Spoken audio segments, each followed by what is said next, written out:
வணக்கம் தங்கச்சி. வணக்கம் தம்பி. வணக்கம். இந்த வீடியோவில் பார்க்குற குடும்பத்தை நீங்கள் இந்த குடும்பத்தில் ஒரு கஷ்ட நிலையை கேட்டுக்கொள்ளுங்கள். இவங்க வந்து திருவோணமலை கும்புரப்பட்டி என்னும் பகுதியில் இருக்கிறாங்க. இந்த அப்பா வந்து இன்றைய நாள் வந்து தந்தையர் தினம் வந்து நான் இந்த குடும்பத்தை சந்திச்சிருக்கிறேன். இந்த அப்பாவுக்கு வந்து 2 கிட்னியும் ஃபெயிலியர். இவங்க வாழ்வதற்கு கொஞ்சம் கடும் கஷ்டமாக வாழ்ந்து கொண்டிருக்கிறாங்க. நீங்களே வந்து இவங்களோட கொஞ்சம் இவங்க சொல்கிற சில விஷயங்களை கேட்டுக்கொள்ளுங்கள். தம்பி நீங்கள் சொல்லுங்கள்.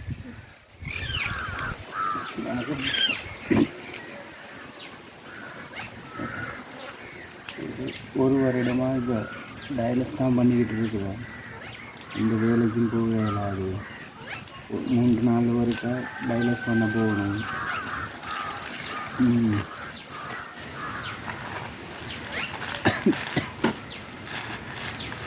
ரொம்ப கஷ்டமாக தான் இருக்குது. 3 நாள் முடிஞ்சிருச்சுன்னா அடுத்த நாள் போகலைன்னா அடுத்த நாள் மூச்சு கூட அப்படியெல்லாம் கஷ்டமாக இருக்கும். இந்த பிள்ளைங்களுக்காக தான் கொஞ்சம் அதையும் பண்ணிக்கிட்டு இருக்கிறோம். ரொம்ப கஷ்டப்படுறோம். எங்களுக்கு உதவிக்கு யாரும் இல்லை. நாங்கள் 3-4 பேர் மட்டும்தான். கிட்னி கொடுக்கறதுக்கும் யாரும் இல்லை. இப்படி யாராவது கொடுக்கறதுக்கு முன் வந்தீங்கன்னா கொஞ்சம் தொடர்பு கொண்டு உங்களுக்கு அப்படியாவது ஒரு வழி ஒன்று ஏற்பாடு பண்ணுங்க.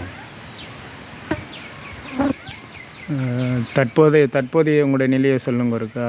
அண்டண்டு உங்களோட வாழ்வாதாரம், உங்களோட உணவு பிரச்சனை, பிள்ளைகளோட இதுவும் சின்ன படிக்கிறாரு, 2ஆம் ஆண்டு படிக்கிறாரு. ஏதோ கிழமைக்கு ஒருக்கா அப்படி மாதத்துக்கு ஒருக்கா ஒரு சிலர் உதவி செய்கிறாங்க. சாப்பாடு சாமான் அது இது நாங்கள் வாங்கி கொடுத்து அதில் தான் நாங்கள் அப்படியே வாழ்வாதாரம் போய்கிட்டு இருக்கு. வீடியோ பார்க்குறவங்க எங்களுக்கு ஒரு வாழ்வாதாரமாக எதையாவது செஞ்சு கொடுத்து இந்த பிள்ளைங்களை வளர்க்குறதுக்கு நீங்கள் ஒரு உதவி செய்வீங்கன்னு நம்புகிறேன். தங்கச்சி, நீங்கள் உங்களோட நாளாந்தம் நீங்கள் என்ன கஷ்டப்படுறீங்க? இப்போ இவர் சுகம் இல்லாமல் இருக்கிறீர், அவரையும் பார்க்கணும், பிள்ளைகளையும் பார்க்கணும்.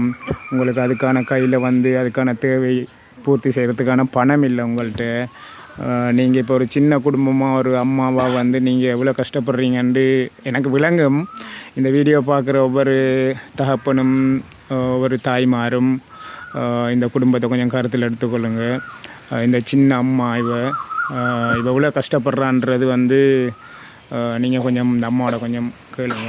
சொல்லுங்கள். வணக்கம். என் ஹஸ்பண்டுக்கு வந்து 38 வயசு, எனக்கு இப்போ தான் 28 வயசு ஆகுது.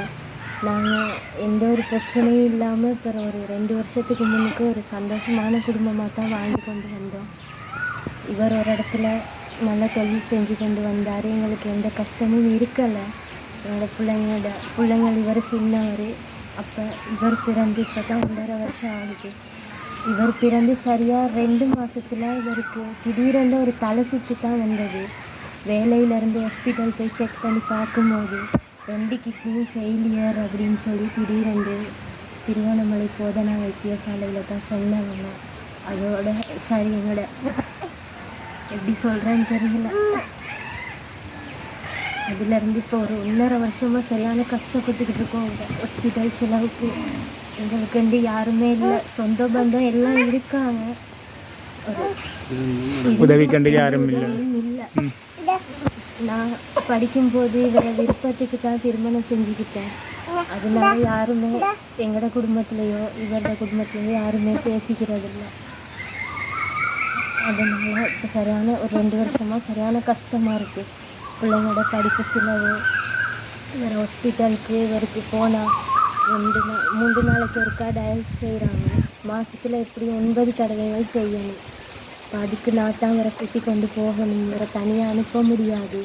அதனால் எனக்கும் ஒரு தொழில் செய்ய முடியாமல் இருக்குது.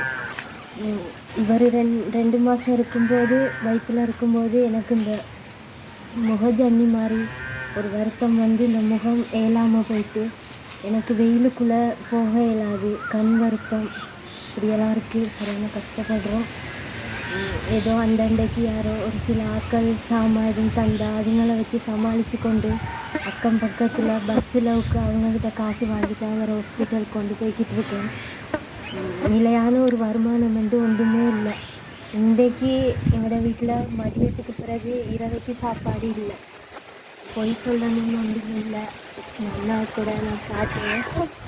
உங்களால் முடியும் வேண்டாம். எங்களுக்கு ஏதாவது இவருக்கு கிட்னி வைக்கிறதுக்கோ அப்படி இல்லைன்னா எங்களோட அன்றாட வாழ்வாதாரத்துக்கோ ஏதாவது ஒரு சாப்பாடு செலவுக்கோ பிள்ளைங்களோட படிப்பு செலவுக்கு எங்களோட மருத்துவ செலவுக்கு ஏதாச்சும் முடிஞ்ச ஒரு உதவியை செஞ்சுட்டாங்க கேட்டுக்கிறேன். நன்றி தங்கச்சி. சரி, இந்த வீடியோ பார்க்குற எங்களோட உறவுகளே, இந்த சிறிய குடும்பம் கடும் கஷ்டப்படுறாங்க. இன்றைய நாள் வந்து ஒரு நாள் செலவழிக்கிறதுக்கே கையில் பணம் தேவை. இவங்களுக்கு எந்த ஒரு உழைப்பும் இல்லை, சரியாக கஷ்டப்படுறாங்க. இவங்களுக்கு உங்களால் வேண்டிய உதவிகளை, சின்ன சின்ன உதவி இருந்தாலும் பரவாயில்ல, வேண்டிய உதவிகளை செஞ்சு இவங்களோட குடும்பத்துக்கு இவங்களோட பிள்ளைகளுக்கு ஒரு உதவி செய்வீங்கன்னு நினைக்கிறேன். இந்த வீடியோ பாருங்கள், உங்கள் நண்பர்களுக்கும் வந்து இதை கொஞ்சம் ஷேர் பண்ணுங்கள். சரி, நன்றி.